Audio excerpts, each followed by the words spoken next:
আসসালামু আলাইকুম। আমি ডাক্তার সৌরভ। আমি মেডিকেল অ্যাডমিশন টেস্ট 24-25 এর বায়োলজি যে 31টা এমসিকিউ আসছে ওটার আমি সলভ নিব এখন, এবং মেডিকেল অ্যাডমিশনে যে কোথা থেকে প্রশ্নগুলো আসছে আমি একদম প্রমাণসহ আপনাদেরকে দেখাই দিব। ওকে, তাহলে আমরা শুরু করি, খুব দ্রুত শুরু করি। যে কোষ বিভাজনের সময় কোষ প্লেট তৈরিতে সাহায্য করে কোন অঙ্গাণু? লাইসোজোম, গলগি বস্তু, মাইটোকন্ড্রিয়া, রাইবোজোম। এটা এটা আলিম স্যারের অনুশীলনীর এমসিকিউ। এছাড়াও আপনি যদি বায়োলজি বইটা পড়েন সেখানেও পাবেন।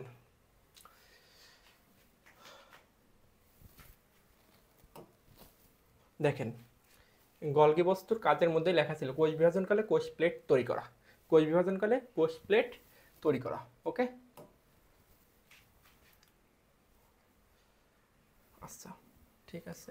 ওকে, তারপরের প্রশ্নটাতে আমরা যাই। তাইলে এটার উত্তর কী হবে? অবশ্যই গলগি বস্তু হবে। গলগি বস্তু হবে, কালারটা একটু চেঞ্জ করে নিই। হ্যাঁ, কী হবে এটা? গলগি বস্তু হবে, গলগি বস্তু হবে। এরপরের এমসিকিউতে যাই, যে রেস্ট্রিকশন এনজাইমের কাজ কি? ডিএনএ অণু বৃদ্ধিকরণ, ডিএনএ খণ্ডকে জোড়া লাগানো, নির্দিষ্ট জীবের রিকম্বিনেন্ট ডিএনএ প্রবেশ করানো, কাঙ্ক্ষিত ডিএনএকে নির্দিষ্ট স্থানে ছেদন করা। এটার উত্তর হবে কাঙ্ক্ষিত ডিএনএকে নির্দিষ্ট স্থানে ছেদন করা। এটাও আমাদের এই যে দেখেন, এটা হাসান স্যারের বই আছে যে নির্দিষ্ট স্থানে ছেদন করার জন্য আমরা কোন এনজাইমটাকে ব্যবহার করি? রেস্ট্রিকশন এনজাইমটাকে ব্যবহার করি। ওকে, এরপরের এমসিকিউতে যাব, সেটা হচ্ছে নিচের কোন ধরনের উদ্ভিদকে ইপিমেরালস বলা হয়? এটা এটা আমাদের আলিম স্যারের অনুশীলনী এমসিকিউ। আলিম স্যারের অনুশীলনী এমসিকিউ। আচ্ছা, দেখাই আলিম স্যারের অনুশীলনী এমসিকিউতে। এই যে, কোন ধরনের উদ্ভিদকে এপিমেরালস বলা হয়? উত্তর কি হবে? খরা এড়ানো উদ্ভিদ। কোন ধরনের উদ্ভিদকে এপিমেরালস বলা হয়? উত্তর কি হবে? খরা এড়ানো উদ্ভিদ। তাহলে উত্তর কি হবে? খরা এড়ানো উদ্ভিদ। ওকে, পরের এমসিকিউটাতে যাই, সেটা হচ্ছে নিচের কোনটিতে হাইড্রার বহিঃকোষীয় পরিপাক সংঘটিত হয়? উত্তর হবে সিলেন্টেরন। উত্তর কি হবে? সিলেন্টেরন। এটা আজমল স্যারের বইতেই আছে, আজমল স্যারের বইতেই আছে।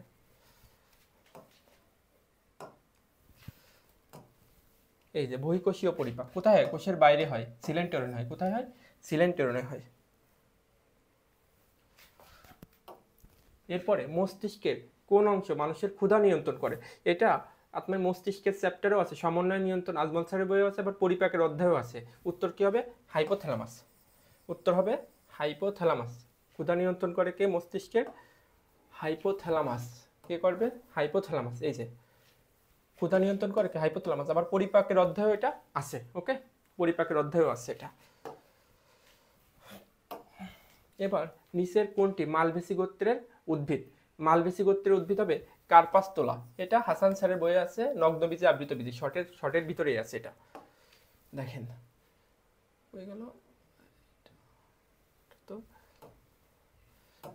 এই যে এটা কার্পাস্তোলা। মালভেসি গোত্রের উদ্ভিদ কোনটা? কার্পাস্তোলা। এই যে দেখেন, মালভেসি গোত্রের উদ্ভিদ। এই উদাহরণগুলো অবশ্যই পড়তে হবে আপনাদেরকে, উদাহরণগুলো। ওকে, এবার নিচের কোনটিকে সংক্রমণক্ষম পূর্ণাঙ্গ ভাইরাস কণা বলা হয়? এটা উত্তর হবে ভিরিয়ন। উত্তর কি হবে? এটা ভিরিয়ন হবে, ভিরিয়ন হবে, ভিরিয়ন হবে। এবং এটাও আছে আমাদের অণুজীবের অধ্যায় আছে এটা। এই যে সংক্রমণ ক্ষমতা সম্পূর্ণ ভাইরাস কণাকে কি বলা হয়? ভিরিয়ন। একদম এখান থেকে হুবহু তুলে দিচ্ছে, মেডিকেল অ্যাডমিশন টেস্ট 24-25-এর প্রশ্ন। ওকে, এবার আসি আমরা ডেলটয়েড টিউবারসিটি কোন অস্থির অংশ? ডেলটয়েড টিউবারসিটি এটা হচ্ছে হিউমেরাস, হিউমেরাসের অংশ।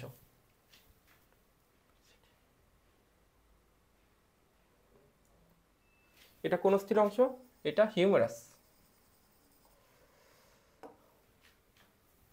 আচ্ছা, এটা কঙ্কালের চ্যাপ্টারে আছে, আমরা পেলে পরে, আমি এটা এখানে রাখি নাই।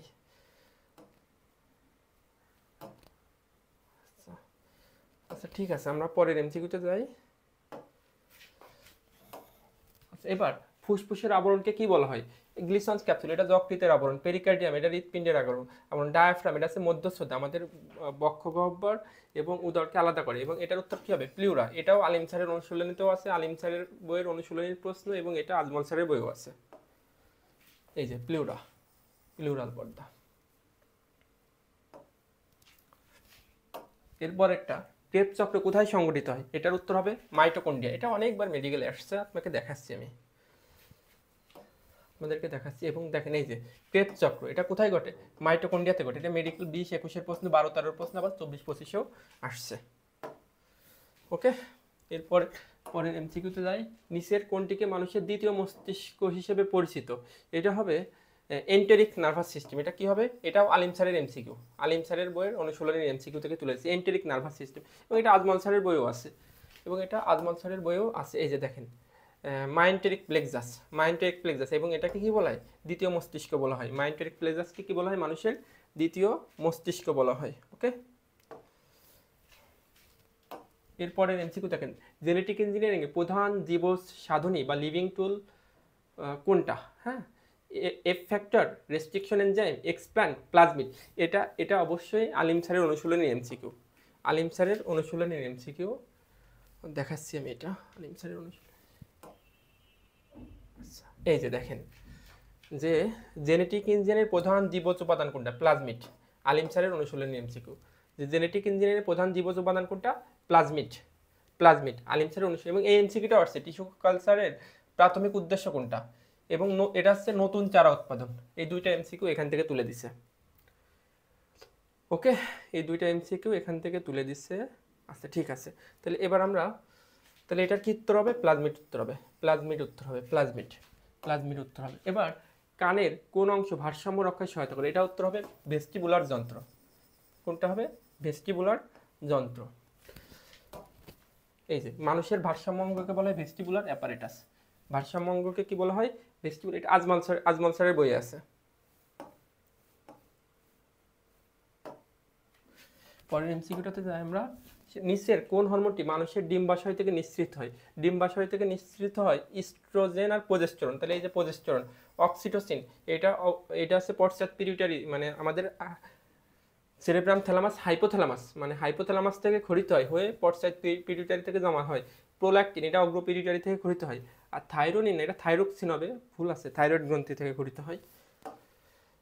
ওকে, তাহলে গেল এটা। এরপরে এমসিকিউতে যাই, কোন চক্রের মাধ্যমে ইউরিয়া তৈরি হয়, এটা অর্নিথিন চক্র। কোন চক্রের মাধ্যমে, অর্নিথিন চক্রের মাধ্যমে, অর্নিথিন চক্রের মাধ্যমে, অর্নিথিন চক্রের মাধ্যমে। কোন চক্রের মাধ্যমে, অর্নিথিন, অর্নিথিন চক্রের মাধ্যমে। আচ্ছা, এটাও আমাদের অনেক জায়গায় আছে, যেমন কিডনির অধ্যায় আছে, পরিপাকের অধ্যায় আছে, পরিপাকের অধ্যায় আছে, অনেক জায়গায় আছে এমসিকিউটা। এরপর একটা দেখেন, কোন অ্যান্টিবডি প্রধানত অ্যালার্জির সাথে সংশ্লিষ্ট, উত্তর হবে আইজিই। কোন অ্যান্টিবডি অ্যালার্জির সাথে সংশ্লিষ্ট, আইজিই। দেখেন এই যে অ্যালার্জিক সারাদান কোনটা, আইজিই। আজমল স্যারের বইয়ে আছে এই প্রশ্নটা।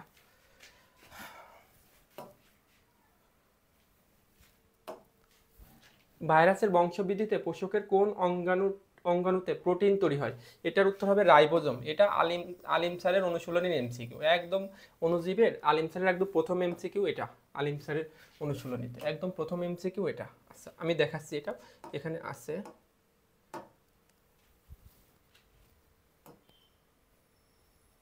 এই যে ভাইরাসের বংশবৃদ্ধিতে পোষকের কোন অঙ্গাণু ব্যবহার করা হয়, উত্তর কি দিয়ে আছে, রাইবোজোম।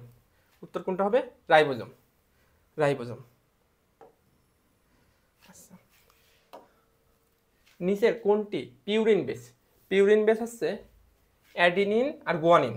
পিউরিন বেস কি কি আছে, adenine, guanine, thymine, cytosine, uracil, এগুলো আছে পাইরিমিডিন। এগুলো কি হবে, পাইরিমিডিন, এগুলো হবে পাইরিমিডিন। তাহলে দেখেন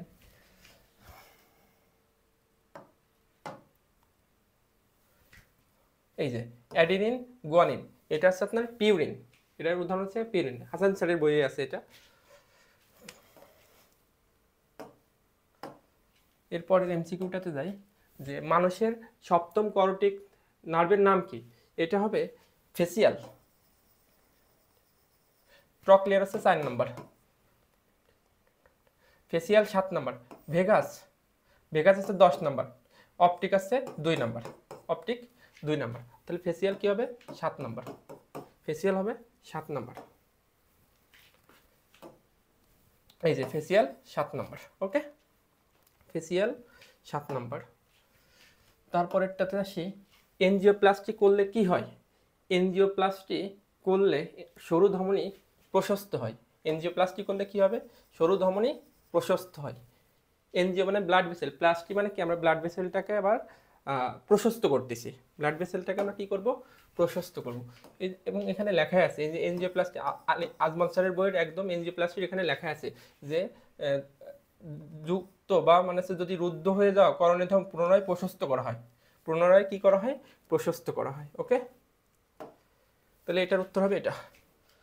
এবার আসি, কোন কোষ হেপারিন তৈরি ও নিঃসরণ করে? এটাও অনুশীলনীতে আছে, আলিম স্যারের বইয়ের অনুশীলনীতে আছে, বেসোফিল। কোন কোষ হেপারিন তৈরি ও নিঃসরণ করে? উত্তর কি হবে? বেসোফিল হবে। উত্তর হবে বেসোফিল।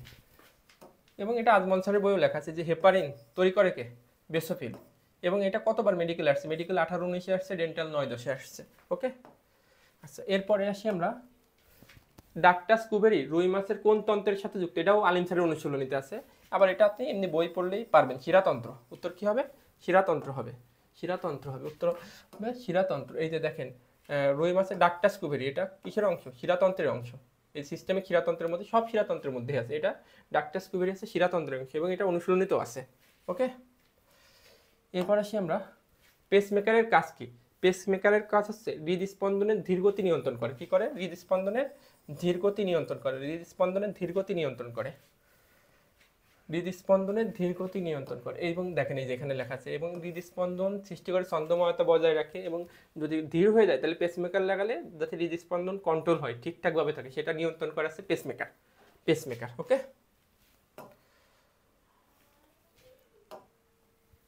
জেনেটিক ভাবে নিয়ন্ত্রিত কোষের মৃত্যুকে কি বলে? আমরা জানি পুষ্টির অভাবে মারা গেলে তাকে বলা হয় নেক্রোসিস, আর জেনেটিক্যালি মারা গেলে তাকে আমরা বলি অ্যাপোপ্টোসিস। জেনেটিক্যালি কোষ মৃত্যুকে কি বলা হয়? অ্যাপোপ্টোসিস বলা হয়। জেনেটিক্যালি কোষ মৃত্যুকে আমরা কি বলবো? অ্যাপোপ্টোসিস। এই যে দেখেন, নেক্রোসিস আছে পুষ্টির অভাবে, এন ফর নিউট্রিশন, আর অ্যাপোপ্টোসিস আছে জেনেটিক্যালি কোষের মৃত্যু। জেনেটিক্যালি কোষের মৃত্যু। আচ্ছা, নিচের কোন এনজাইমটি জমাট রক্ত গলাতে ব্যবহার করা? এটা কোষ শ্বসন, এবং কোষ শ্বসন প্রত্যেকবার একটা দুইটা এমসিকিউ আসবে, এবারও তার ব্যতিক্রম হয় নাই, আসছে। এবং এটা শর্টের বাইরের সিলেবাস, শর্টের বাইরে ছিল। এটার উত্তর হবে ইউরোবাইলেস। এটা হাসান স্যারের বইয়ের এমসিকিউ, খুবই গুরুত্বপূর্ণ। এই যে দেখেন, ইউরোবাইলেজ এনজাইম ব্যবহার করা হয় জমাট রক্ত গলাতে। জমাট রক্ত গলাতে কোন এনজাইম ব্যবহার করা হয়? ইউরোবাইলেজ এনজাইম ব্যবহার করা হয়। তারপরে নিচের কোনটি নাইট্রোজেন বিহীন পদার্থ? দেখেন, ক্রিয়েটিনিন, অ্যামোনিয়া, ইউরিয়া, এগুলো সব নাইট্রোজেন যুক্ত পদার্থ। ল্যাকটিক অ্যাসিড, এটা নাইট্রোজেন বিহীন পদার্থ। এটা কি হবে? নাইট্রোজেন বিহীন পদার্থ। তারপর দেখেন, শর্করা জাতীয় খাদ্য লিভারে সঞ্চিত উপাদান কোনটা? গ্লাইকোজেন। শর্করা জাতীয় খাদ্য থেকে লিভারে সঞ্চিত খাদ্য উপাদান কোনটা? গ্লাইকোজেন। এর আগেরটা তো আমি বলেই দিলাম, ল্যাকটিক অ্যাসিড হবে। তারপরেরটা দেখেন, এই যে গ্লাইকোজেন, শর্করা জাতীয় খাদ্য লিভারে সঞ্চিত কিভাবে সঞ্চয় থাকে? অতিরিক্ত শর্করা গ্লাইকোজেন রূপে সঞ্চয় থাকে। গ্লাইকোজেনেসিস প্রক্রিয়া। কোন প্রক্রিয়ায়? গ্লাইকোজেনেসিস প্রক্রিয়ায়। গ্লাইকোজেনেসিস প্রক্রিয়ায়। তারপরে আসি আমরা, পূর্ণবয়স্ক সুস্থ মানুষের দুই বৃক্ক প্রতি মিনিটে মোট রক্ত সঞ্চালনের পরিমাণ কতটুকু? 1200 ml। এটা আজমল স্যারের দাগানো লাইন, শর্টের বাইরের চ্যাপ্টার। এটাও শর্টের বাইরের চ্যাপ্টার। এই যে, মানবদের দুইটা বৃক্কের মাধ্যমে প্রতি মিনিটে 1200 ml রক্ত প্রবাহিত হয়। কত ml রক্ত প্রবাহিত হয়? 1200 ml। যেটা এখানে এটাই দিছে যে কতটুকু রক্ত সঞ্চালিত হয় প্রতি মিনিটে, দুইটা বৃক্ক মিলে 1200 ml। কত ml? 1200 ml। ওকে, তারপরে কোনটির উপস্থিতিতে লিপিড স্নেহ পদার্থের ইমালসিফিকেশন হয়?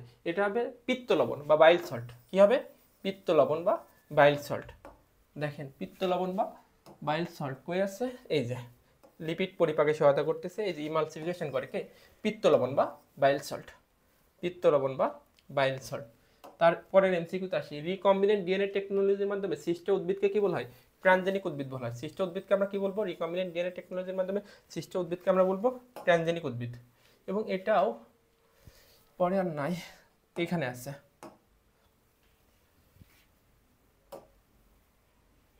আচ্ছা, এই যে টিস্যু কালচারের প্রাথমিক উদ্দেশ্য কোনটা? আমরা এটা তো অলরেডি পড়াই দিছি।